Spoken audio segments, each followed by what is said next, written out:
Episode 5 ఎక్కడ start అవుతుంది అంటే జాతరలో జరిగేటటువంటి ఒక డ్రామాని మనకి చూపిస్తారు. ఈ డ్రామా వాళ్ళు ఎవరంటే ఫస్ట్లో చక్రిని హెల్ప్ అడుగుతారు కదా, సార్ మాకు కొంచెం డ్రామా పర్ఫామ్ చేయడానికి పర్మిషన్ ఇప్పించండి, స్టేజ్ని ఏర్పాటు చేసుకుంటామని చెప్పి వాళ్ళదే ఈ డ్రామా. ఎందుకో తెలియకుండా ఇన్వాల్వ్ అయిపోయి మరీ చక్రి చూస్తాడు. ఎందుకు అంటే ఇప్పుడు వరకు జరిగిన స్టోరీకి చాలా రిలవెంట్గా ఉంటుంది ఈ డ్రామా.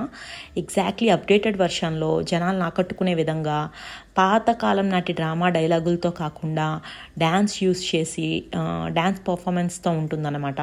సో ఈ స్టోరీకి ఇది రిలవెంటే, అందుకే టైటిల్స్ పడే ముందే మనకి ఇది కనిపిస్తూ ఉంటుంది. చిన్నగా చెప్పాలి అంటే ఏంటంటే, ఒక అసురుడు పుడతాడు కాళీపట్నంలో ఉన్నటువంటి ప్రజలను ఇబ్బంది పెట్టడానికి. నిజంగానే ఆ అసురుడు అందరినీ ఇబ్బంది పెడుతూ ఉండడం చూసినటువంటి ఒక నాగమ్మ అనేటటువంటి నాగకన్య చలించిపోయి ఏం చేస్తుంది అంటే దేవుడికి పూజ చేస్తుంది. దేవుడు ప్రత్యక్షమై వరం కావాలని కోరుకోగా ఈ అసుర సంహారం కోసం ఏదైనా వరాన్ని ప్రసాదించండి స్వామి అని చెప్పి అడుగుతుంది. అందుకు అతను ఒక 8 గుడ్లను ఇస్తాడు ఆ నాగమ్మకి. ఆ 8 గుడ్లను 41 రోజుల పాటు పొదుగుతుంది నాగమ్మ. పొదిగిన తర్వాత ఆ 8 మంది ఖాళీలుగా అవతరిస్తారు. ఆ 8 మంది అమ్మవార్ల పేరు, అష్టలక్ష్మి జాతరలో ఎవరికైతే జాతర జరుగుతుందో ఒక్కొక్క అమ్మవారి పేరు ఒక్కొక్క ఖాళీ అన్నమాట. ఇక్కడ ఒక్కొక్క గుడ్డు అవతరం చెందుతుంది. ఈ 8 మంది కలిసి ఆ రాక్షసుని ఏ విధంగా సంహరించారు అనేదే ఈ డ్రామా థీము. ఈ డ్రామా అయిపోయేసరికి ఎండింగ్లో చక్రికి నిజంగా రిలవెంట్ అవుతుందన్నమాట. ఈ 8 మంది ఎవరో కాదు, ఇప్పుడు ఎవరైతే అరెస్ట్ అయ్యారో చెల్లప్ప కేసులో, సో వీళ్ళు చెల్లప్పని చంపడంలో తప్పు లేదు, ఏదైనా జరిగి ఉండొచ్చు. సో ఇప్పుడు చెల్లప్ప కేసుని నేను సూసైడ్గా క్లోజ్ చేయాలి, ఎలా అయినా ఈ 8 మంది అమ్మాయిల్ని బయటికి తీసుకురావాలి, వీళ్ళు తప్పేమీ చెయ్యలేదు అని చెప్పి చక్రి ఫిక్స్ అవుతాడు. డెసిషన్ తీసుకుని ముందుకు వెళ్తాడు. ఇంతలో మనకి మళ్ళీ టైటిల్స్ అయిపోయిన తర్వాత ఏం చూపిస్తారు అంటే, ఉమెన్స్ జైలు ఉంది కదా, నందినిని చూపిస్తారు. ఎందుకంటే నందినికి జడ్జి గారు ఆల్రెడీ వీడియో కాల్లో మాట్లాడి ఇంతకు ముందు ఎపిసోడ్లో చెప్తారు, నీ కేసు మళ్ళీ రీట్రయల్కి వచ్చింది, ఎందుకంటే చెల్లప్ప చనిపోయారు, ఇది ఫైనల్ స్టేజ్కి వచ్చేసినటువంటి కేసులో ఇట్లా గనక ఒక లాయర్ చనిపోతే డెఫినెట్గా ఆ కేసు రీట్రయల్కి వెళ్తుంది, కాబట్టి నీ తరపున వాదించడానికి చెల్లప్ప అసిస్టెంట్లతో కలిపి ఒక కొత్త లాయర్ని మేము పంపిస్తున్నాము, నువ్వు క్లియర్గా ఫస్ట్ నుంచి అన్నీ ఫేస్ చేయాల్సి వస్తుందమ్మా అంటే తను చాలా బాధపడుతుంది. ఇప్పుడు మళ్ళీ లాయర్ వచ్చి అవే క్వశ్చన్స్ గుచ్చి అడగడంతో తనకి చాలా అనీజీగా చిరాకుగా అనిపించి తను చాలా గట్టిగా అరిసి చెప్తుంది, నేను మా బాబాయిని కావాలనే చంపాను, కావాలనే చక్రి రివాల్వర్నే అక్కడికి తీసుకెళ్ళాను, ఇది సెల్ఫ్ డిఫెన్స్ కాదు, నేను కావాలని చేసిందే అని చెప్పి అరుచుకుంటూ వెళ్ళిపోతుంది. ఆ వచ్చిన లాయర్ చాలా రిక్వెస్ట్ చేస్తూ ఉంటాడమ్మా, అట్లా చెప్పకూడదు, నువ్వు కరెక్ట్గా నాకు చెప్పు, ఏం జరిగిందో చెప్తే నేను ఈ కేసుని టేకప్ చేస్తాను అంటే, నందిని నాకేం అవసరం లేదు, నేను ఇక్కడే ఉండాలనుకుంటున్నాను అని చెప్పి అక్కడి నుంచి వెళ్ళిపోతుంది. సముద్రం దగ్గర నుంచి ఆలోచిస్తున్నటువంటి చక్రి దగ్గరికి మూర్తి వస్తాడు. మూర్తికి జరిగిందంతా చెప్తాడు. ప్రియంవద తనకి ఏదైతే చెప్పిందో మరి ఈ విషయం వాళ్ళ ఫ్యామిలీకి చెప్పావా అని అడుగుతాడు మూర్తి. నేను చెప్పలేదని చెప్పి అడుగుతాడు.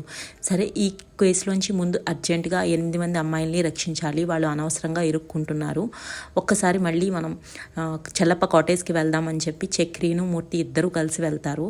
అక్కడికి వెళ్ళి ఆలోచిస్తూ ఉంటాడు. అక్కడ ఒక చిన్న డైలాగ్ చెప్తాడు చక్రి. ఏంటంటే, మా నాన్న నాకు చిన్నప్పుడు ఒక టిప్ చెప్తూ ఉండేవాడు, క్వశ్చన్ పేపర్లో నీకు రాని క్వశ్చన్ని పట్టుకుని 3 గంటలు టైం వేస్ట్ చేసే కన్నా నీకు వచ్చిన దాన్ని ఆ రాని 10%ని పక్కన పెట్టేసి మిగతాది చాలా కాన్ఫిడెంట్గా రాస్తే నీకు 90% మార్క్స్ వస్తాయి. అదే రాని దాని గురించే టైం వేస్ట్ చేస్తూ ఫస్ట్లో అక్కడే కూర్చుంటే 60%కో పడిపోతావు అన్నట్టు.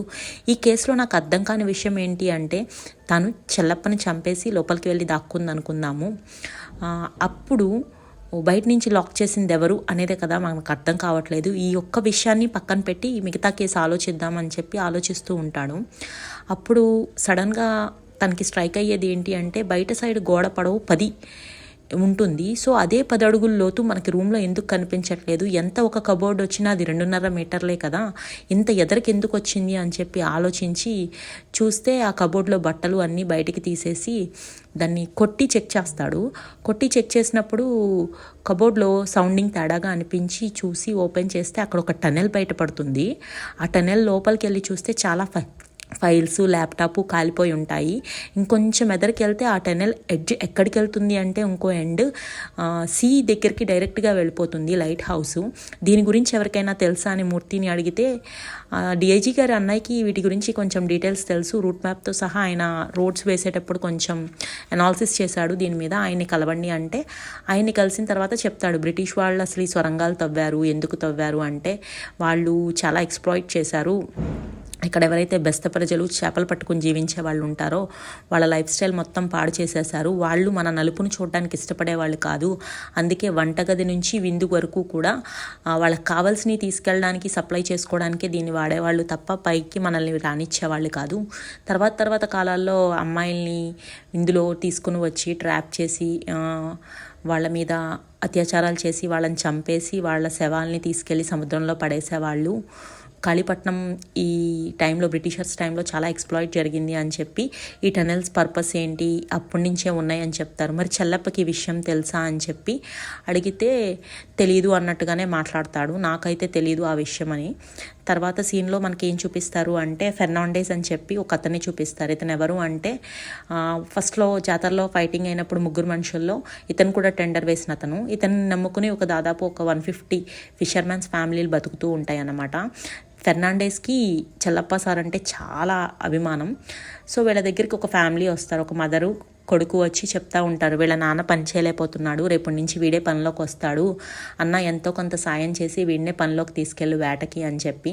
మనం చేపలు పట్టుకునే వాళ్ళం కదరా, చిన్న చదువు అవన్నీ చదువుకోవాలి, కానీ మనకి చేప పడితేనే వలలో చిక్కితేనే దాన్ని అమ్మితేనే సొమ్ము చేసుకుంటేనే మనం బతకగలం, మనలాంటి జీవితాలు ఇలానే ఉంటాయి, రేపటి నుంచి నువ్వు పనిలోకి వచ్చాయని చెప్తాడు. ఇక్కడ మనకి మళ్ళీ మాలతి అమ్మ చెల్లప్ప ఇల్లు చూపిస్తారు. చక్రి ఇంట్లోకి వెళ్తూ ఉండగా మాలతి చెల్లప్ప పాత డైరీలన్నీ సర్దుతూ కనిపిస్తుంది. కేసు ఎక్కడి వరకు వచ్చింది చక్రి, ఈ కేసులో నువ్వు ఇన్వెస్టిగేట్ చేస్తున్నావు అంటే న్యాయం జరుగుతుంది అనుకుంటున్నా చెల్లప్ప చావుకి అని చెప్పి అడగగానే సరే అమ్మ అని ఎలాంటి డీటెయిల్స్ చెప్పడు, ప్రేమవద చెప్పిన స్టేట్మెంట్స్ కానీ ఏమి. తను అడుగుతూ ఉంటాడు అసలు ఆ కాటేజ్ ఏంటి అంటే తను చెప్తుంది, కాటేజ్ కొనడం నాకు ఏమాత్రం ఇష్టం లేదు, కానీ వాళ్ళ అబ్బాయి కోసమే తను ఎప్పుడు సింగిల్గా అంటే లోన్లీగా స్పెండ్ చేయడానికి ఇష్టపడుతున్నాడు అని చెప్పే కొన్నాడు.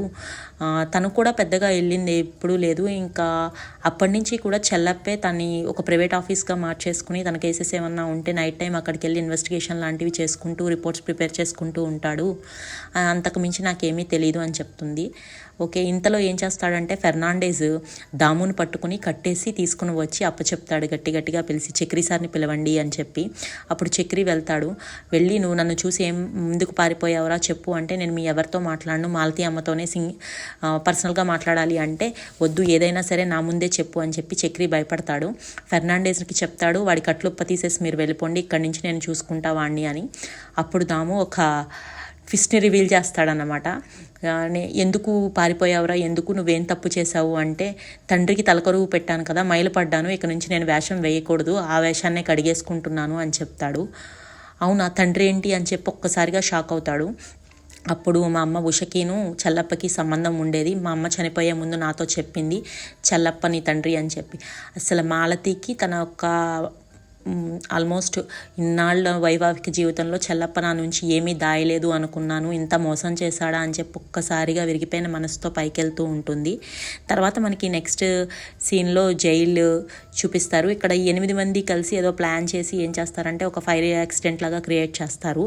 ఈ ఫైర్ యాక్సిడెంట్లో వాళ్ళు అడ్మినిస్ట్రేటివ్ రూమ్కి వెళ్ళి ఏం చేస్తారు అంటే ఫైల్స్లో ఒక నెంబర్ని ఎతుకుతూ ఉంటారు, మిగతా వాళ్ళేమో అక్కడి నుంచి పారిపోయి కవర్ చేస్తూ ఉంటారు. వీళ్ళు ఈ పని చేయడం నందిని అబ్జర్వ్ చేస్తూనే ఉంటుంది.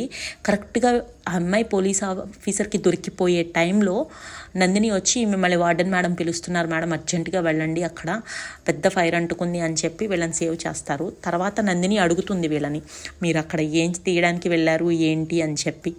చక్రి ఫోరెన్సిక్ టీం వాళ్ళని పిలిపించి ఆ టన్నెల్లో ఉన్న ఫింగర్ ప్రింట్స్ ఏంటి, ఆ కాలిపోయిన ఫైల్ ఏమైనా రిట్రైవ్ చేయొచ్చా, ఎవిడెన్సెస్ అన్నీ కలెక్ట్ చేయమని చెప్తాడు. అక్కడ చక్రికి అర్థమయ్యే విషయం ఏంటి అంటే అక్కడ దొరికినటువంటి ఫింగర్ ప్రింట్స్ 8 మంది అమ్మాయిలతోనూ మ్యాచ్ అవుతాయి. 8 మందివి మాత్రం ఒకవైపు రాడ్డు మీద ఉంటాయి, ఒక్క అమ్మాయి ఫింగర్ ప్రింట్ మాత్రమే ఇటువైపు రాడ్డు మీద అటువైపు రాడ్డు మీద కూడా ఉంటాయి. అప్పుడు చక్రికి అర్థమవుతుంది 8 మంది వచ్చారు వెళ్ళిపోయారు, కానీ ఒక్క అమ్మాయి మాత్రమే వెనక్కి వచ్చింది, మేబీ ఇది ముత్తు దయ్యి ఉండొచ్చు అని చెప్పి చక్రి అనుకుంటాడు. ఈ కేసు ఎటు తెలియలేదు, ఫస్ట్ మర్డర్ అనుకున్నాము, ఇప్పుడు సూసైడ్ అని చెప్పి క్లోజ్ చేద్దాము అన్న గన్ పౌడర్ పడిన లొకేషన్స్ కానీ ఇవేమీ మ్యాచ్ అవ్వట్లేదు. ఇప్పుడు నాకు తెలిసి ఆ 8 మంది అమ్మాయిలు కలిసి చంపే ట్రైల్ అయితే చేసి ఇయ్యలేదు, కానీ ఆ 8 మంది ఇక్కడికి వచ్చారు, అందులో 7 వెళ్ళిపోయారు, వెనక్కి మాత్రం ముత్తు వచ్చింది. మళ్ళీ మాట్లాడుతూ ఉండగా గన్ తీసుకుని షూట్ చేసినట్టుంది, ఎక్కడ తను చెల్లప్ప చంపేస్తాడో అని చెప్పి అని మూర్తి సీన్ రీక్రియేట్ చేసి చెప్తూ ఉంటే నాకు ఎందుకో ఇది కరెక్ట్ అనిపించట్లేదు, అసలు చెల్లప్ప సార్కి సూసైడ్ చేసుకోవాల్సిన అవసరం లేదని చెప్పి చక్రి వాదిస్తూ ఉంటాడు. చక్రి ఎలాంటి కంక్లూజన్కి రాలేకపోతాడు. అంటే చెల్లప్పది మర్డరా, తర్వాత లేకపోతే తనే సూసైడ్ చేసుకున్నాడా అనే విషయం. కానీ ఆ 8 మంది అమ్మాయిలను అయితే మాత్రం కాపాడాలి, ఈ కేసులో ఇరుక్కోకుండా అని ఫిక్స్ అయ్యి డిఐజీతో మాట్లాడదాం ఈ విషయం అని చెప్పి డిఐజీ కోసం జాతర జరుగుతున్న ప్లేస్కి వెళ్తాడు. డిఐజీ అక్కడ రథయాత్రలో పాల్గొంటూ ఉంటాడు, రథాన్ని లాగుతూ ఉంటాడు. చక్రి వెళ్ళి అర్జెంటుగా మీతో మాట్లాడాలి సార్ అంటే ఒక 10 నిమిషాలు వెయిట్ చేయంటాడు. లేదు సార్ అంత అర్జెంట్ ఏంటయ్యా, రథం వెళ్ళే వరకు కూడా ఆగలేవా అని చెప్పి అరుస్తాడు. తను చెవిలో ఏదైతే చెప్తాడో ఆ విషయం విన్న వెంటనే డిఐజీ చాలా షాక్ అయ్యి చక్రితో మాట్లాడడానికి రథయాత్ర పక్కన పెట్టి మరీ వస్తాడు. అప్పుడే అర్థమవుతుంది చెల్లప్ప గురించి ఏదైతే ప్రియంవద చెప్పిందో, 8 చిల్డ్రన్ విషయంలో జరిగినటువంటి అబ్యూస్ మొత్తం చెప్పేస్తాడు. సో ఇప్పుడు డిఐజీకి చాలా షాకింగ్గా ఉంటుంది. ఫస్ట్ మీరు సూసైడ్ అనుకున్నారు, సూసైడ్కి ఛాన్సెస్ లేవు, సో ఇప్పుడు వీళ్ళు చంపలేదు. సో మా అన్నయ్య చెప్తూనే ఉండేవాడు ఇంతకుముందు సూపర్ హీరోల్లా కనిపించే వాళ్ళ వెనకాల ముసుగు వేరేలా ఉంటుంది అని, కాకపోతే నేను మా అన్నగా ఏదో కడుపు మంటతో చెప్తున్నాడు అనుకున్నాను అంటాడు డిఐజీ. అవునా సార్ ఏం జరిగింది అని చెప్పి చక్రి అడుగుతాడు.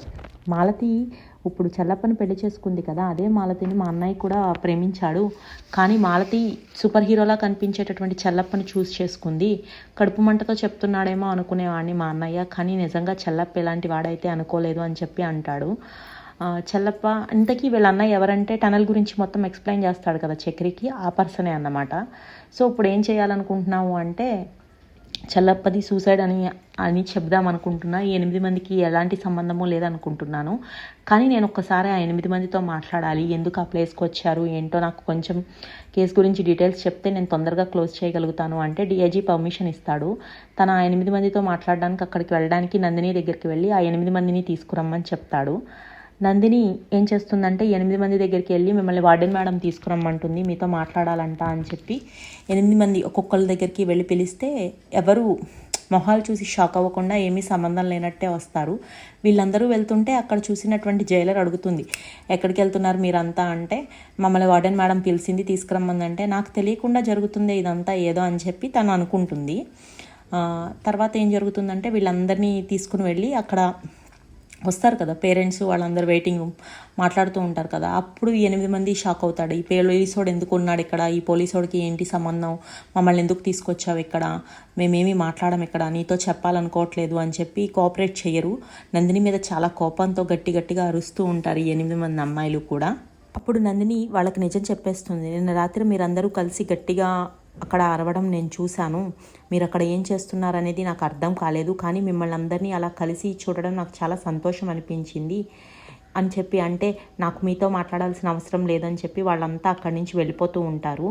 కానీ నందిని ప్లీజ్ 5 నిమిషాలు నేను చెప్పేది వినండి, నా కేసు కూడా వాదించింది చెల్లప్ప గారే అని చెప్పి, ఆ నీచుడి వల్లే ఇలా జరిగింది అని చెప్పి అంటూ, నా కేసు గురించి మీతో చెప్తాను, మీ విషయంలో ఏం జరిగిందో నాకైతే తెలీదు, కానీ నా కేసు విషయంలో నా సొంత బాబాయే ఇలా చేశాడు, నన్ను నా చెల్లిని దాదాపు 10 సంవత్సరాల పాటు ఇబ్బంది పెట్టాడు, ఆఖరికి మా చెల్లిని కూడా చంపేశాడు, అందుకే నేను మా బాబాయిని చంపేయాల్సి వచ్చింది, ఆ కేసు గురించే నేను ఇక్కడ ఉన్నాను, మీకు ఏం జరిగిందో చెప్పండి, ఇతను మీకు ఖచ్చితంగా హెల్ప్ చేస్తాడు అని చక్రిని చూపిస్తుంది. చక్రి చెప్తాడు, మీరు చెల్లప్ప కాటేజ్కి వచ్చినట్లు ఇక్కడ ఫింగర్ ప్రింట్స్ అయితే ఉన్నాయి, కానీ ఆ రాక్షసుడిని చంపింది మీరు కాదు, అతనిది ఆత్మహత్య, అసలు అక్కడ ఏం జరిగిందో తెలియాలి, మీరు ఈ కేసులోంచి బయటికి రావాలి అంటే నాకు ఖచ్చితంగా మీ జీవితంలో ఏం జరిగిందో చెప్పండి అని చెప్పి చక్రి అంతమందిని అడుగుతాడు. ఆ 8 మంది మొహమొహాలు చూసుకుంటారు. అందులో ఆల్రెడీ లాయర్ ఉంది కదా గాంధారి, అందరూ గాంధారి వైపే చూస్తారు. అంటే ఏంటి ఇక్కడ మీరు మాట్లాడొచ్చా లేదా అనే విషయం. అప్పుడు చక్రి వాళ్ళని నమ్మించడం కోసం చెప్తాడు, నేను ఖచ్చితంగా మిమ్మల్ని బయటికి తీసుకురావడం కోసమే ప్రయత్నిస్తున్నాను, మీరు కంగారు పడవద్దు, మీరు చెప్పే ప్రతి విషయం కాన్ఫిడెన్షియల్గా ఉంచుతాను, కేవలం అది జడ్జి గారికి మాత్రమే తెలుస్తుంది, మీరు ఖచ్చితంగా బయటికి రావాలనుకుంటే మీ జీవితంలో ఏం జరిగిందో నాకు ఖచ్చితంగా చెప్పి తీరాలి అంటాడు చక్రి. అందరూ గాంధారి వైపు చూస్తారు. గాంధారి ఓకే అన్నట్టు తలూపుతుంది. అప్పుడు కరెక్ట్గా మనకేం చూపిస్తారు అంటే 10 years బ్యాక్ ఒక 8 మంది పిల్లలు చేతులు మొత్తం కట్టేసి రక్తాలతో ఒక కోళ్ళ వ్యాన్లోంచి దింపేసి వేరొక వ్యాన్లోకి ఎక్కించడం అనే సీన్తో ఈ ఎపిసోడ్ ఎండ్ అవుతుంది.